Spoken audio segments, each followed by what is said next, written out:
Hello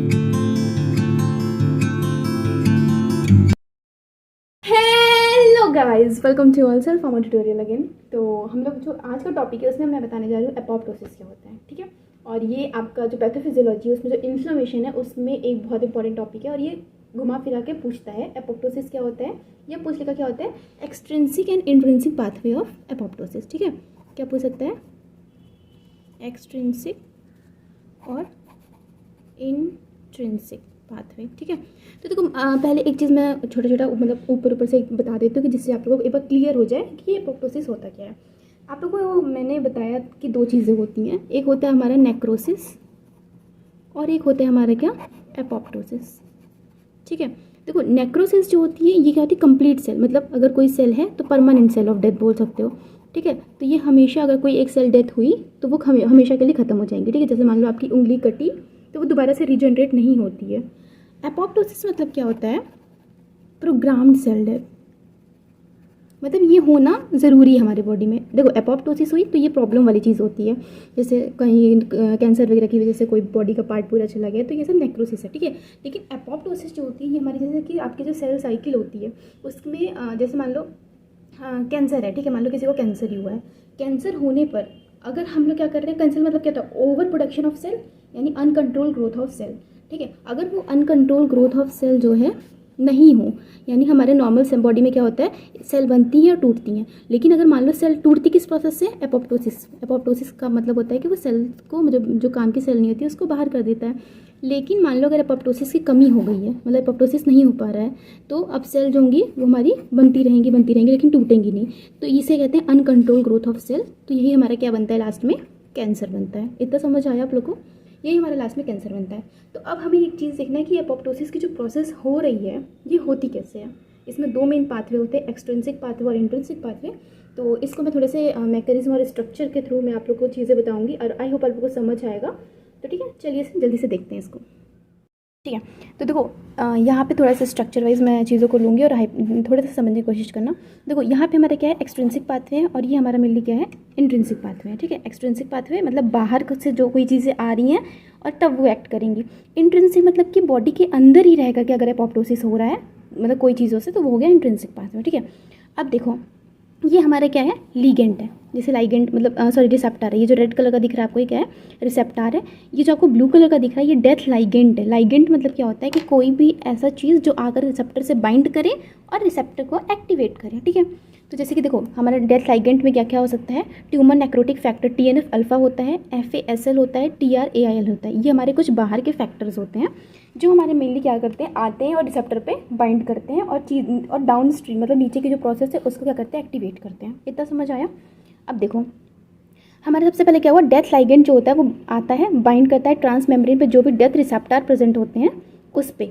और ये कौन सी सेल पे बाइंड करेंगे जो सेल को डेथ होना है, मतलब जिन सेल को ख़त्म करना है इन्हें पता होता है कौन सी सेल को डेथ करना है, यानी जिस सेल को ख़त्म करना है उसी पे आकर के ये बाइंड होते हैं। बाइंड हो गए रिसेप्टर को एक्टिवेट कर दिए। अब रिसेप्टर क्या करता है एग्रीगेट होता है सरफेस पे, मतलब बहुत सारे रिसेप्टर आके यहाँ पे मतलब प्रेजेंट ही होते हैं नॉर्मली, वो एग्रीगेट होते हैं। और एग्रीगेट मतलब क्या करते हैं वो एडाप्टर जो होते हैं उसको बुलाते हैं aggregation of the adaptor protein, यानी जैसे कि FADD और TRADD ये एडाप्टर प्रोटीन होते हैं। एडाप्टर मतलब क्या होता है एक्सेप्ट करने वाले के हिसाब से प्रोटीन होते हैं। अब ये क्या करते हैं on the cytoplasmic site of the receptor form the death inducing signalling complex. तो ये जो होता है ये जो साइटोप्लाज्म होता है मतलब आपका जो साइटोप्लाज्म साइट होता है कोई भी मतलब प्रोटीन में जो भी साइटोप्लाज्म होता है वो क्या करता है हमारा एक्टिवेट कर देता है किसको DISC को। DISC क्या होता है डेथ इंड्यूसिंग सिग्नलिंग कॉम्प्लेक्स। इतना समझ आया। देखो आया लाइगेंड बाइंड करा रिसेप्टर से, रिसेप्टर जो एडाप्टर जो होता है उसको बहुत सारे एडाप्टर को एक्टिवेट करके एग्रीगेट करता है मतलब इकट्ठा करता है एक जगह पे, जिसकी वजह से हमारा DISC जो होता है वो एक्टिवेट होता है। DISC मतलब क्या होता है डेथ इंड्यूसिंग सिग्नलिंग कॉम्प्लेक्स। ठीक है, इतना समझ आया। अब देखो अब क्या होगा, अब हमारा जैसे DISC मतलब एक्टिवेट आता है वो जो प्रोकैस्पेज मॉलिक्यूल होता है क्लोज टू मतलब जो देखो ये प्रोकैस्पेज है प्रोकैस्पेज 8 ये एक दूसरे के बहुत ज़्यादा पास आने लगते हैं। ठीक है, देखो ये प्रोकैस्पेज जो है 1 2 3 4 ऐसे कई आपस में पास आने लगते हैं। प्रोकैस्पेज कैस्पेज के पहले जो हो, इतना समझ आ रहा है ना प्रोकैस्पेज 8। तो कैस्पेज जो होता है अगर कहीं पे भी कैस्पेज वर्ड है ना तो इतना जान लो कि वो हाँ एपोप्टोसिस हो रही है। कैस्पेज एक एंजाइम है जो हेल्प करता है एपोप्टोसिस में। तो देखो अब क्या होता है, एक्टिवेशन हो जाता है ऑफ कैस्पेज। कैसे? ऑटोलिटिक मतलब खुद से एक्टिवेट होता है। तो ऑटोलिटिक एक्टिवेशन हो जाता है किसका? कैस्पेज 8 का, क्योंकि ये प्रो कैस्पेज जो होते हैं बहुत सारे आ जाते हैं जो कि एक्टिवेट करते हैं, यानी ऑटोलिटिक एक्टिवेशन हो जाता है।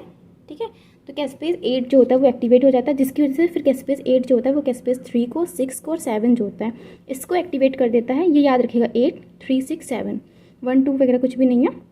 हाँ, एक कैस्पेज जो होगा वो आप लोग पढ़ोगे, इधर कैस्पेज भी आएगा 9। ठीक है, तो वो देख लेंगे, लेकिन इधर हमें याद रखना है 8 3 6 7। ठीक है, 8 3 6 7, 8 3 6 7। तो ये हो गया कैस्पेज जो होता है 8 वो एक्टिवेट कर देता है कैस्पेज 3 6 और 7 को।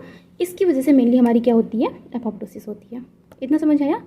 देखो, एक्सट्रेंसिक मतलब कोई चीज़ बाहर से आ रही है, वो रिसेप्टर पे बाइंड कर रही है, वो अडाप्टर जो होता है उसको इकट्ठा कर रही है, अडाप्टर जो होगा उसको अडाप्ट करेगा, फिर वो DISC जो होता है यानी डेथ इंड्यूसिंग सिग्नलिंग कॉम्प्लेक्स उसको एक्टिवेट कर देगा। फिर हमारा एक्टिवेशन हो जाएगा ऑटोलिटिक एक्टिवेशन कैस्पेज 8 का by accumulation of the pro caspase 8, मतलब प्रो कैस्पेज 8 जो होगा वो इकट्ठा होगा, इसकी वजह से एक्टिवेट हो जाएगा कैस्पेज 8, देन कैस्पेज 3 6 एंड 7 और लास्ट में हमारा होता है एपोप्टोसिस। ये हो गई हमारी एक्सट्रिंसिक पाथवे। मैं इसको अभी कैसे आप लोग को वर्ड में लिखना ये भी दिखा देती हूँ। और नेक्स्ट हमारा आता है इंट्रिंसिक पाथवे। देखो, इंट्रिंसिक पाथवे में क्या हो रहा है, हमारा स्ट्रेस मान लो कोई आया, स्ट्रेस मतलब कोई भी इंजरी, अंदर की इंजरी मतलब बॉडी के अंदर कोई भी मान लो बैक्टीरिया चला गया, वायरस चला, कुछ भी ऐसा चीज़ें आती हैं। ठीक है, तो उसकी वजह से हमारा क्या होता है, देखो ये जो कैस्पेज 8 है ना, ये क्लीव्ड करता है BID को, मतलब BID का मॉलिक्यूल होता है उसको तोड़ता है। तोड़ने के बाद ये जो माइटोकॉन्ड्रिया होता है वहाँ पे BID होता है, वहाँ पे जाने के बाद वहाँ पे एक बैक्स प्रोटीन प्रेजेंट होती है। ठीक है, बैक्स और बैक 2 प्रोटीन प्रेजेंट होती है। तो ये आपस में क्या करते हैं, एक दूसरे को एक्टिवेट, BID बैक्स को, बैक्स बैक को एक्टिवेट करता है, जिसकी वजह से हमारा माइटोकॉन्ड्रिया जो होता है उसमें साइटोक्रोम C प्रेजेंट होता है। आप लोगों ने पढ़ा होगा कि बहुत सारे कॉम्प्लेक्स होते हैं वैसे, तो एक होता है साइटोक्रोम C। ठीक है, वो क्या करता है, एपाफ होता है। एपाफ मतलब होता है apoptotic protease activating factor 1, apoptotic protein activating factor 1। अब ये एपाफ जो होता है वो एक्टिवेट हो जाता है। इसके एक्टिवेट होने की वजह से हमारा कैस्पेज 9 जो है वो हमारा क्या करता है, एक्टिवेट हो जाता है, और जिसकी वजह से कैस्पेज 9 फिर से हमारा कैस्पेज 8 को करता है और कैस्पेज 3 6 7 को देन एपोप्टोसिस। इन्हें समझ आया? तो मतलब इसमें कुछ है नहीं, बहुत ईजी है, आप लोगों को बस 1-2 बार चीज़ें देखनी है और बहुत अच्छे एग्जाम में आपको यही वाला स्ट्रक्चर मैं पूरा देखो, एक मैं दिखा देती हूँ। ये वाला जो मैंने पूरा स्ट्रक्चर बताया है, आप लोग या तो स्क्रीनशॉट ले लो, नहीं तो मैं टेलीग्राम पे आपको प्रोवाइड करा दूँगी। तो इतना आप लोग को अच्छे से लिख करके आना है। ठीक है, तो एक बार मैं ओवरव्यू देख लेती हूँ कि कैसे आप लोग को अपने शब्दों में लिखना है इसको, मतलब कैसे आपको एरो लगा के लिखनी है। इसके बाद मतलब ये फिगर तो बनाना है, पर वो फिगर समझ आए एग्जामिनर को, उसके लिए क्या करना है। ठीक है, तो सबसे पहले क्या हुआ, हमारा डेथ लाइगेंड, यानी जो आपका ऊपर का मैं दिखाई थी ब्लू कलर का, वो लाइगेंड होते हैं, वो बाइंड करते हैं transmembrane death receptor on cell, यानी जो डेथ रिसेप्टर प्रेजेंट होते हैं सेल पे। कौन से सेल पे? जिनको डाई होना है, शुड डाई, जिनको डाई होना चाहिए, उस पर क्या करते हैं, वो आते हैं, बाइंड करते हैं। Receptor aggregate on the surface, अब जो रिसेप्टर होते हैं वो इकट्ठा होने लगते हैं सर्फेस पे। और एग्रीगेशन रिक्रेट मतलब होता है बुलाना, आप लोग लिखना तो लिखना, नहीं तो छोड़ देना ये, मतलब रिक्रेट मतलब होता है बुलाना। तो एग्रीगेशन हुआ। अब एग्रीगेशन की वजह से क्या करेगा, जो एडाप्टर प्रोटीन है on the cytoplasmic site of the receptor वो फॉर्म करेगा DISC का। अब देखो हमारी, क्योंकि देखो एडाप्टर प्रोटीन जो होती है वो हमारी कहाँ पर प्रेजेंट होती है, रिसेप्टर पे प्रेजेंट होती है, साइटोप्लाज्मिक साइट ऑफ रिसेप्टर।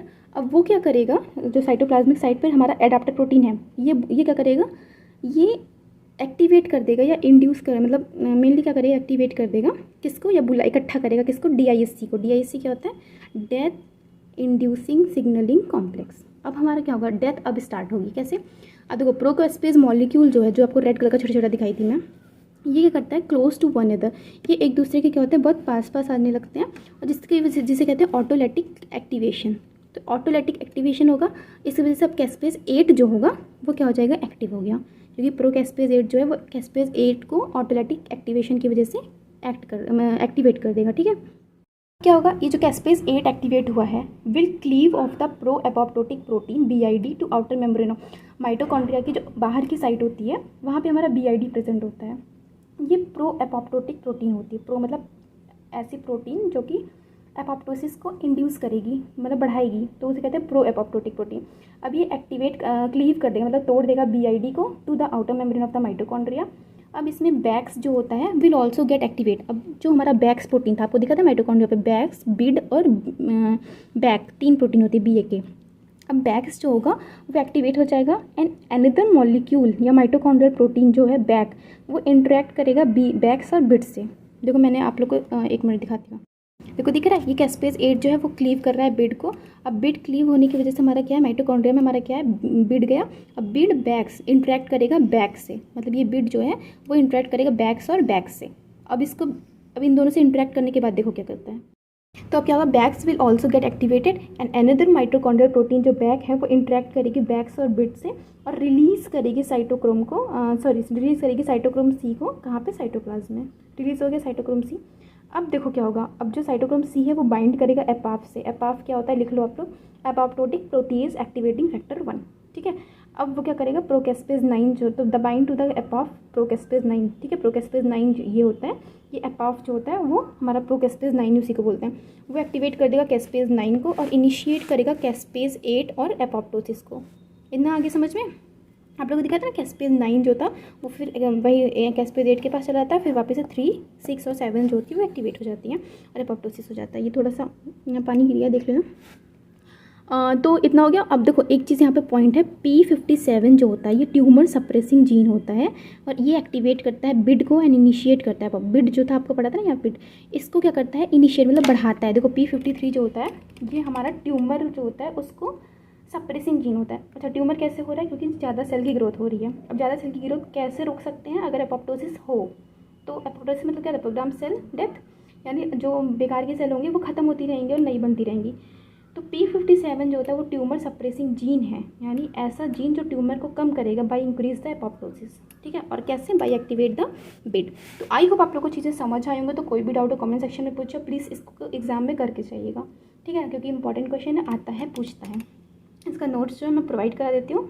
तब तक के लिए टाटा बाय बाय, जय हिंद जय भारत।